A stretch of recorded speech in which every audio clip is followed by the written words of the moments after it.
So I'm preparing to start working on the studio here and doing a lot of moving around and pulling things out of racks since I have to anyway.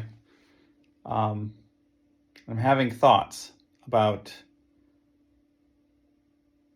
what I have and what I use, and particularly with my older equipment that I collect, the older EMU samplers and the romplers from the 90s, some of these old Yamaha synths that I have, the old effects processors, um, and even some newer synths like my Juno X or my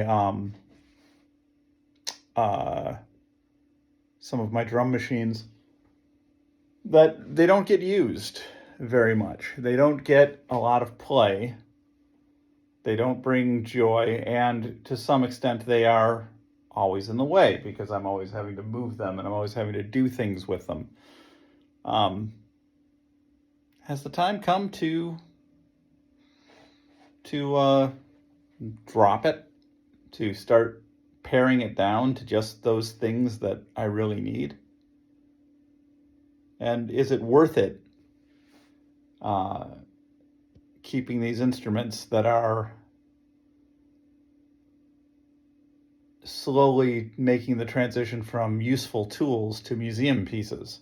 Do I want to be the curator of a museum, the curator of a studio rather than a musician? Do I want to be a collector or a creator? These are questions I think a lot of people ask, and I'm definitely asking them now. I have a lot of love for devices like the EMU E4XT Ultra and the ESI 4000 and the EMU Morpheus. Um, I definitely love my Juno X. It's not vintage, but it has basically the best of everything that Roland has ever done in one box. But do I use it very much? Do I actually make much with it?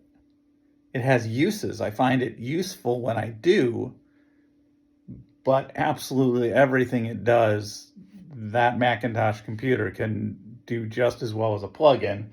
And if I had a better keyboard controller, I'd be in a better spot. So it's time to, I think, start thinking about that. What am I keeping? What am I getting rid of? I think I have too much, and I think it's time to fix that.